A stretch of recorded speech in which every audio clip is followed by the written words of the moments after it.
ঢাকা টেস্টে অস্ট্রেলিয়ার দরপদ চূর্ণ, বাংলাদেশের অবিস্মরণীয় জয়, সাকিবের 10 উইকেট শিকার।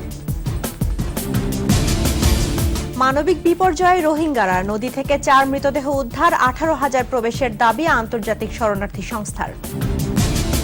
নারীর টানে বাড়ি ফিরছে রাজধানীবাসী, বাস ট্রেনের শিডিউল বিপর্যয়, মহাসড়কে যানজটে ভোগান্তি।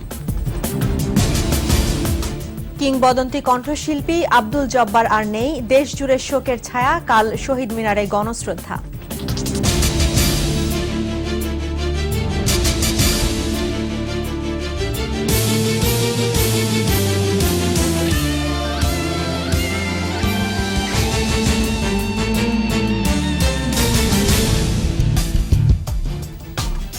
শুনছিলেন ফার্স্ট সিকিউরিটি ইসলামী ব্যাংক লিমিটেড সংবাদ শিরোনাম। দুপুর 2টার 21 সংবাদে আমন্ত্রণ জানাচ্ছি আমি রক্তিম ত্রিপুরা এবং আমি রাহনুমা রাহি। শুরুতে বাংলাদেশ অস্ট্রেলিয়া টেস্ট সিরিজ প্রসঙ্গ। ঢাকা টেস্টে অস্ট্রেলিয়াকে 20 রানে হারিয়ে 1-0 ব্যবধানে এগিয়ে গেল বাংলাদেশ। এই জয়ে অজিদের বিপক্ষে প্রথম টেস্ট জয়ের স্বপ্ন পূরণ হল টাইগারদের। দ্বিতীয় ইনিংসে জয়ের জন্য 265 রানের লক্ষ্যে ব্যাট করতে নেমে সাকিবদের মারাত্মক বোলিংয়ে 244 রানে থেমে যায় সফরকারীরা। প্রথম ইনিংসে বাংলাদেশের 260 রানের জবাবে অজিরা গুটিয়ে যায় 217 রানে। দ্বিতীয় ইনিংসে টাইগাররা সংগ্রহ করে 221 রান। সৌরভ হিমামের রিপোর্ট।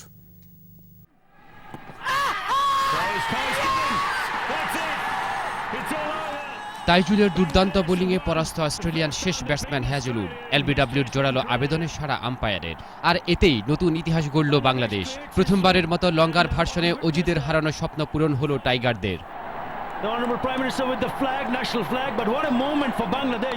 এর আগে চতুর্থ দিন সকালটা রোমাঞ্চ নিয়ে শুরু বাংলাদেশের। প্রথম ঘন্টায় ডেভিড ওয়ার্নার আর স্টিভ স্মিথ 65 রান তুলে ম্যাচ থেকে প্রায় ছিটকে দিয়েছিল বাংলাদেশকে। 112 রান করা ওয়ার্নার আর স্মিথের জুটি ছিল 130 রানের। সেঞ্চুরি পূরণ করা ডেঞ্জারম্যান ওয়ার্নার সাকিবের বলে এলবিডব্লিউর ফাঁদে পড়েন। স্মিথ আউট হয়েছেন উইকেটের পেছনে মুশফিকুর রহিমের হাতে ধরা পড়ে। এ দুই ব্যাটসম্যানের বিদায়ে জয়ের সুবাস পেতে শুরু করে টাইগাররা। অস্ট্রেলিয়ার আশা হয়েছিলেন গ্লেন ম্যাক্সওয়েল, কিন্তু লাঞ্চের পর প্রথম বলেই তাকে বোল্ড আউট করেন সাকিব। আর 12 রানে লিওন ফিরে গেলে স্বপ্ন পূরণের পথে আরও এক ধাপ এগিয়ে যায় মুশফিক বাহিনী। মাঝে 33 রানে অপরাজিত কামিন্স যেন গোলার কাটা হয়ে দাঁড়ায় স্বাগতিক বোলারদের সামনে। তবে শেষ লেজটা মুড়িয়ে দেন তাইজুল। বাংলাদেশের পক্ষে 5 উইকেট নিয়েছেন সাকিব। টেস্টে এ নিয়ে দ্বিতীয়বারের মতো এক ম্যাচে 10 উইকেট নিলেন এই বিশ্বসেরা অলরাউন্ডার। তাইজুল 3টি আর 2টি উইকেট ঝুলিতে পড়েন মিরাজ। সৌরভ ইমাম, 21 টেলিভিশন, ঢাকা। অন্যান্য প্রসঙ্গ। ভয়াবহ রূপ নিয়েছে রোহিঙ্গা পরিস্থিতি। প্রতিদিনই সীমান্তে বিভিন্ন স্থানে জড়ো হচ্ছে শত শত রোহিঙ্গা পরিবার। আর নাফ নদীর মোহনা থেকে উদ্ধার করা হয়েছে 4 নারী ও শিশুর মৃতদেহ। কক্সবাজারের টেকনাফের গোলারচর পয়েন্ট দিয়ে ফেরত পাঠানো হয়েছে 75 রোহিঙ্গাকে। এদিকে গেল সপ্তাহে প্রায় 18,000 রোহিঙ্গা বাংলাদেশে প্রবেশ করেছে বলে জানিয়েছে আন্তর্জাতিক অভিবাসন সংস্থা IOM। কক্সবাজার প্রতিনিধি আব্দুল আজিজের রিপোর্ট, জানাচ্ছেন ফারজানা শ্রাবন্ত। টেকনাফের শাহপুরী দ্বীপে নাফ নদীর মোহনায় ভেসে আসা 4টি মৃতদেহ উদ্ধার করে বিজিবি। ধারণা করা হচ্ছে মায়ানমার থেকে পালিয়ে আসার সময় নৌকাডুবিতে মৃত্যু হয় তাদের। মায়ানমারের রাখাইন রাজ্যে সহিংসতার পর থেকেই হাজার হাজার রোহিঙ্গার ভিড় সীমান্তের বিভিন্ন পয়েন্টে। নোম্যান্স ল্যান্ডে আশ্রয় নেওয়া এসব রোহিঙ্গা প্রতিদিনই ঢোকার চেষ্টা চালাচ্ছে বাংলাদেশে। এদের অনেকেই রাতের অন্ধকারে প্রবেশ করছে। যারা পারছে না তারা ঘুমধুমের তমরু, কলাপাড়া সহ বিভিন্ন এলাকায় তাঁবু টাঙিয়ে অস্থায়ীভাবে আশ্রয় নিয়েছে। দেখা দিয়েছে খাবার ও পানীয় জলের সংকট। আন্তর্জাতিক অভিবাসন সংস্থা IOM এ বিষয়ক সংবাদ সম্মেলনে জানিয়েছে, গেল এক সপ্তাহে সীমান্তের বিভিন্ন পয়েন্ট দিয়ে প্রায় 18,000 রোহিঙ্গা বাংলাদেশে প্রবেশ করেছে। আমরা তো একটা জরিপ করে নাই বা লিস্টিং করে নাই, এটা করার সিচুয়েশন এখন নাই, কিন্তু আমরা যে একটা মোটামুটি একটা দেখেছি 18,000 মতন চলে এসেছেন। যদিও রোহিঙ্গা প্রবেশ রোধে সীমান্ত সড়কগুলোতে জোরদার করা হয়েছে পাহারা, বাড়ানো হয়েছে চেকপোস্ট। কক্সবাজার টেকনাফ সড়ক সহ বিভিন্ন স্থানে ভ্রাম্যমাণ চেকপোস্টের তল্লাশি চালিয়ে রোহিঙ্গা চিহ্নিত করা হচ্ছে। পুলিশ জিজ্ঞাসাবাদ করছে, যদি তাদের কাছে মনে হয় বাইরে কেউ প্রবেশ করেছে সাম্প্রতিক সময়, তাহলে তাদেরকে গ্রেফতার করা হবে। যাতে কোনো রোহিঙ্গা জনগোষ্ঠী কোনো প্রবেশের জন্য কোনো সহায়তা না করে, অথবা তাদেরকে যাতে কোনো ধরনের প্রলোভন অথবা ইনফ্লুয়েন্সের মাধ্যমে রোহিঙ্গা জনগোষ্ঠী আমাদের এই অঞ্চলে না নিয়ে আসতে পারে, এই বিষয়টি নিয়ে আমরা উপজেলা মিটিং করছি। এছাড়া স্থানীয় জনপ্রতিনিধিদের সহায়তায় গঠন করা হচ্ছে জনমত। ফারজানা শ্রাবন্ত, 21 টেলিভিশন। প্রিয়জনের সঙ্গে ঈদ উদযাপন করতে রাজধানী ছাড়ছে লাখো মানুষ। বাস, ট্রেন ও লঞ্চে মানুষের উপচে পড়া ভিড়। কমলাপুর থেকে আরও কয়েকটি ট্রেন বিলম্বে ছাড়ায় ভোগান্তি পোহাতে হয় যাত্রীদের। এদিকে গাবতলী বাস টার্মিনাল পরিদর্শনের সময় সড়ক পরিবহন ও সেতুমন্ত্রী বলেন, যানজট নিরসন ও দুর্ভোগ কমানোর পদক্ষেপ নিয়েছে তারা। আহমদ বাবুর রিপোর্ট। ঈদ যাত্রায় স্বস্তির আশায় অনেকেই বেছে নিয়েছেন ট্রেন। ছুটি শুরু না হলেও যারা আগাম টিকিট সংগ্রহ করেছিলেন তারা ছুটছেন বাড়ির পথে। কমলাপুর রেল স্টেশনে মানুষের উপচে পড়া ভিড়। তবে সুন্দরবন, মহানগর প্রভাতী, লালমনি এক্সপ্রেস সহ কয়েকটি ট্রেন ছেড়েছে বিলম্বে।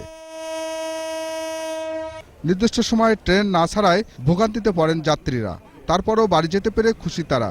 একটা এক্সপেক্টেড টাইম ছিল, এটা লেট হয়ে গেছে, এটা তো স্বাভাবিকের যে কষ্ট। আনন্দ করতে পারবো এটা ভেবে ভালো লাগছে, যতই দেরি হোক। সব ফ্যামিলি মেম্বাররা, কাজিন যারা সবাই মিলে একসাথে ঈদ করা হচ্ছে। গ্রামে যেতে হবে ঈদ করতে, এটা তো আমাদের এক ধরনের আনন্দের ব্যাপার। কয়েকটি ট্রেন বিলম্বে ছাড়ার কথা স্বীকার করেন কমলাপুর স্টেশন ম্যানেজার। দু একটা ট্রেন বিলম্বে গিয়েছে, কিন্তু বিলম্বটা বড় কথা নয়, আসলে নিরাপদে সুস্থভাবে গন্তব্যে পৌঁছতে পারাটাই সবচেয়ে বড় কথা। রাজধানীর গাবতলী, মহাখালী, সায়দাবাদ বাস টার্মিনালেও মঙ্গলবার থেকে ঘরমুখো মানুষের ভিড় বাড়ছে। স্বজনদের সঙ্গে ঈদ করতে বাড়ি যেতে হবে বলে জানান যাত্রীরা। এখানে আসছি 9টার সময়, এখন 9:45 গাড়িতে যাচ্ছি, আমাদের কোনো অসুবিধা হচ্ছে না। আত্মীয় স্বজন সবাই এক জায়গা হয়ে ঈদ করা মজাটাই আলাদা। বাস চালকরা বলছেন পথে যানজট আগের চেয়ে কমে এসেছে। আজকের খবর পাইছি ক্লিয়ার, মোটামুটি খারাপ না, তুলনামূলক অনেক জ্যাম কম। এদিকে গাবতলীর বাস টার্মিনাল পরিদর্শন করে সড়ক পরিবহন ও সেতুমন্ত্রী বলেন, ঈদ যাত্রা নির্বিঘ্ন করতে সব ধরনের ব্যবস্থাই নেওয়া হয়েছে। যথেষ্ট সতর্ক এবং সেই জন্য আমাদের সবাই সতর্ক অবস্থায় রাস্তায় আছে। এছাড়া সদরঘাট লঞ্চ টার্মিনালেও যাত্রীদের ভিড় অনেক।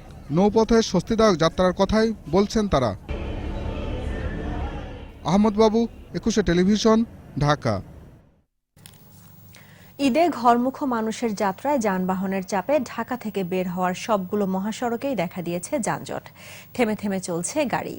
ঢাকা চট্টগ্রাম মহাসড়কে কুমিল্লার দাউদকান্দির হাসানপুর এলাকা থেকে গজারিয়ার মেঘনা সেতু পর্যন্ত তীব্র যানজট সৃষ্টি হয়েছে। ঘণ্টার পর ঘণ্টা যানজটে আটকে থেকে দুর্ভোগ পোহাচ্ছেন যাত্রীরা।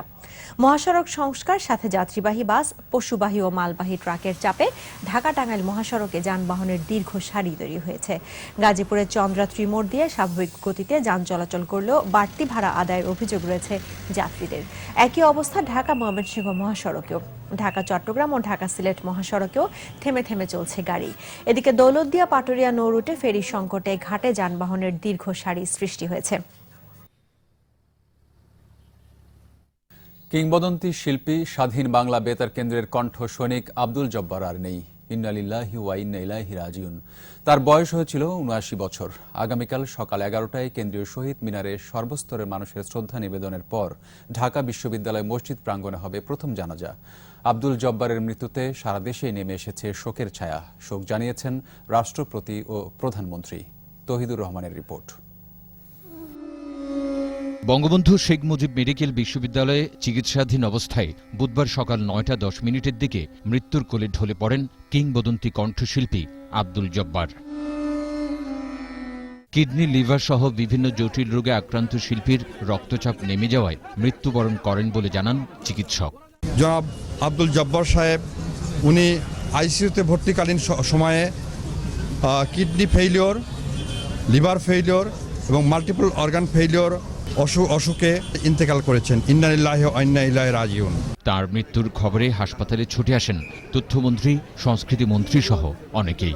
আব্দুল জব্বারের সঙ্গীত নিয়ে বিশেষ লাইব্রেরি করার কথা জানান তারা। আব্দুল জব্বারের যত রকম কাজ আমাদের কাছে রক্ষিত আছে সবগুলো একত্রিত করে তাকে আমরা যথাযথ সম্মান দিব। কালকে সকাল 11টায় আমরা শহীদ মিনারে নিয়ে আসবো। 1:30টার মধ্যে আমরা বিশ্ববিদ্যালয় মসজিদে নিয়ে আসব এবং সেখানে তার বাদ জোহর, সেখানে তার জানাজা হবে। শিল্পী আব্দুল জব্বারের মৃত্যুতে দেশের অনেক ক্ষতি হয়েছে বলে জানান তার দীর্ঘদিনের সহকর্মী ও শুভানুধ্যায়ীরা। উনি একটি জিনিস চাইতেন যে শিল্পীরা যেন একত্রিত হতে, কিন্তু সেটি আমরা পারিনি, যে আমাদের দুর্ভাগ্য। উনি তার আগে বলেছেন যে আমি ওই শহীদ মিনারে নিয়ে যে আমাকে ফুল দেবে, আমি কিন্তু এটা চাই না, আমি বাঁচতে চাই। তার চিকিৎসাটা আরো অন্যরকম ভাবে হতে পারত। দেশবাসীর কাছে কৃতজ্ঞতা জানিয়ে শিল্পীর জন্য দোয়া চান তাঁর পরিবারের সদস্যরা। তাকে দোয়া করবেন, তার যেন সে যেরকম বীর ছিল সেই বীরের মতোই সে লড়াই করতে করতে মরছে। আমরা চেষ্টা করেছি ওনাকে, ওনার জন্য শুধু দোয়া করবেন।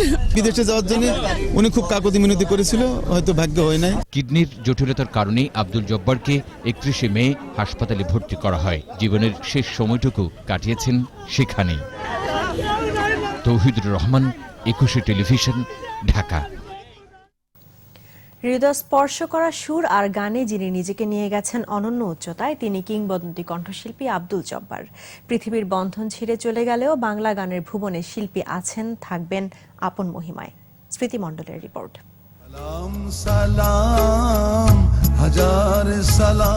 মুক্তিযুদ্ধের সময় সুর আর গানকে অস্ত্র হিসেবে কণ্ঠে ধারণ করেছিলেন শিল্পী আব্দুল জব্বার। স্বাধীন বাংলা বেতার থেকে তার গাওয়া গান বাঙালি জাতিকে জাগ্রত করেছে মুক্তির চেতনায়।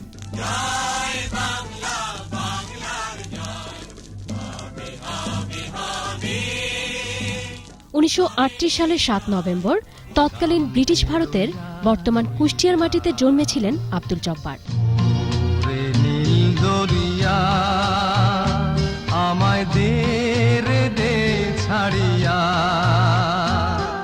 20 বছর বয়সেই তৎকালীন পাকিস্তান বেতারে গান গাওয়া শুরু করেন। চলচ্চিত্রে প্রথম গান করেন 1962 সালে। 1964 সাল থেকে হয়ে ওঠেন বিটিভির নিয়মিত গায়ক।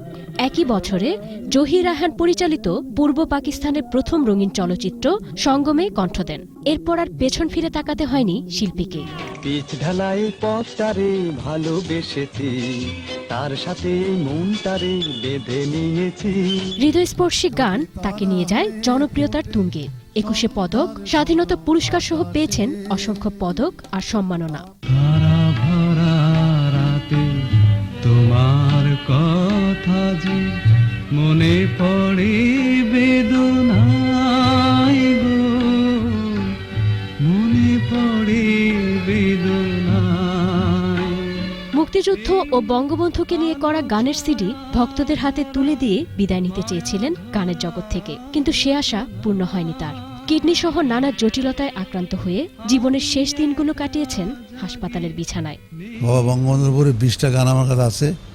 20টা গান 7ই মার্চের ভাষণ থেকে শুরু করে একেবারে ওনার মৃত্যু পর্যন্ত তার উপরে যে কথা গান আমি করেছি, এটা কোনো শিল্পীর পক্ষে আর সম্ভব না।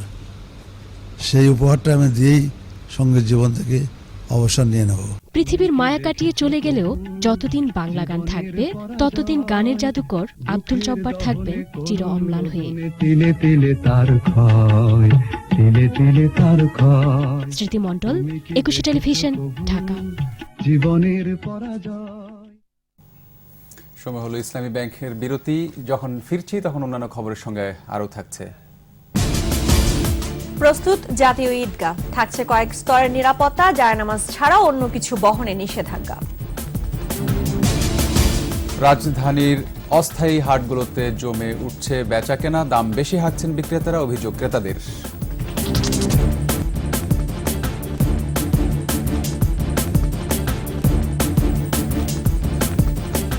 আবারও আমন্ত্রণ দুপুর 2টার 21শে সংবাদে। আগামী 2রা সেপ্টেম্বর ঈদ জামায়াতের জন্য প্রস্তুত জাতীয় ঈদগাহ ময়দান। নিরাপত্তার সব ধরনের ব্যবস্থা নেওয়া হয়েছে জানিয়ে র‍্যাব মহাপরিচালক বেনজির আহমেদ মুসল্লিদের জায়নামাজ ছাড়া অন্য কোনো কিছু না আনার অনুরোধ জানিয়েছেন। MM সেকান্দারের report. ঈদুল আজহার জামায়াতের জন্য শেষ মুহূর্তের প্রস্তুতির ব্যস্ততা জাতীয় ঈদগাহ ময়দান জুড়ে।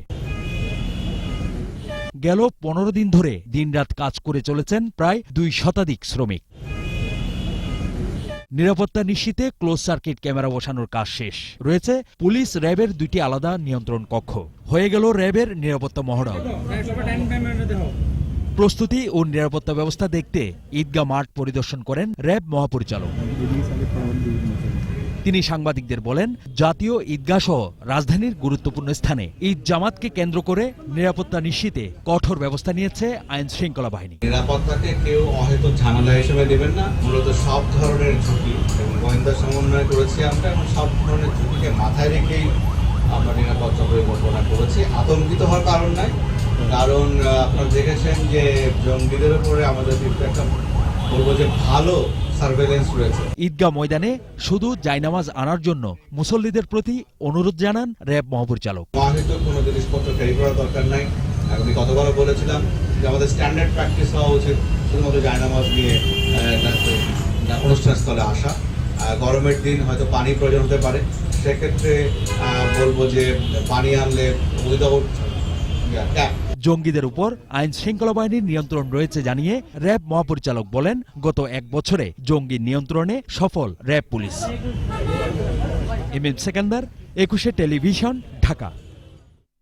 রাজধানীর সবগুলো হাটেই উঠেছে নানা আকার ও রঙের কোরবানির পশু। শুরুর দিকে বেচাকেনা কম হলেও এখন কিছুটা জমে উঠেছে। রাজধানীর প্রায় সবগুলো হাটেই এখন দেশি বিদেশি বিভিন্ন জাতের পশুর আনাগোনা রয়েছে। সামর্থ্য অনুযায়ী পছন্দের পশু দেখা আর দর কষাকষি করছেন বেশিরভাগ ক্রেতা। শেষ 2 দিনে কাঙ্ক্ষিত দামে পশু বিক্রির আশা করছেন বিক্রেতারা। বিভিন্ন হাটে নানা রকম অনিয়ম আর অব্যবস্থাপনার অভিযোগ করেছেন গরু ব্যাপারীরা। তবে সব সুষ্ঠুভাবে হচ্ছে বলে জানিয়েছেন ইজারাদাররা।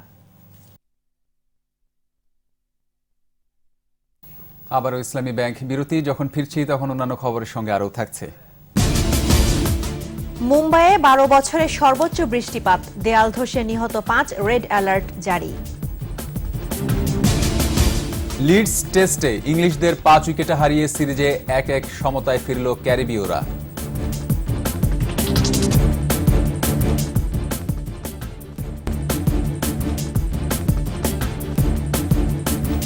আবারও আমন্ত্রণ দুপুর 2টার 21 সংবাদে। জানাবো আন্তর্জাতিক সংবাদ।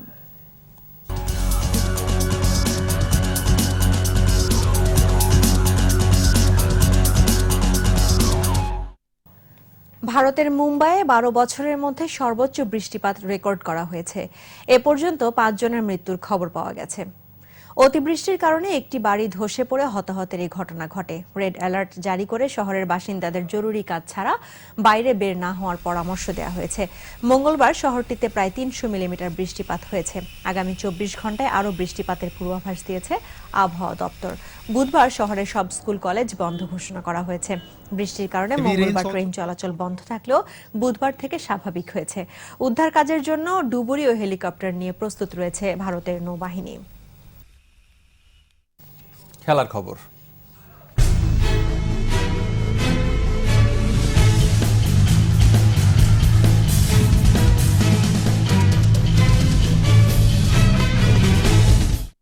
তিন ম্যাচ টেস্ট সিরিজের দ্বিতীয় টেস্টে ইংল্যান্ডকে 5 উইকেটে হারিয়ে সিরিজে 1-1 সমতায় ফিরল ওয়েস্ট ইন্ডিজ। দ্বিতীয় ইনিংসে স্বাগতিক ইংল্যান্ডের দেয়া 322 রানের জয়ের লক্ষ্যে 5 উইকেট হাতে রেখে জয় নিশ্চিত করে ওয়েস্ট ইন্ডিজ। দলের পক্ষে সর্বোচ্চ 118 রানে অপরাজিত ছিলেন শাই হোপ। 14টি চারে 211 বলের মোকাবেলায় 118 রান করে অপরাজিত থাকেন তিনি। এর আগে প্রথম ইনিংসেও 147 রান করেছিলেন শাই হোপ। এছাড়া 95 রান করেন ওপেনার ক্রেগ ব্রেথওয়েথ। ইংলিশদের হয়ে মঈন আলী নিয়েছেন 2টি উইকেট। এর আগে চতুর্থ দিনের 8 উইকেটে 490 রানে ইনিংস ঘোষণা করেছিল ইংল্যান্ড। আর ক্যারিবীয়দের লক্ষ্য দাঁড়ায় 322 রান।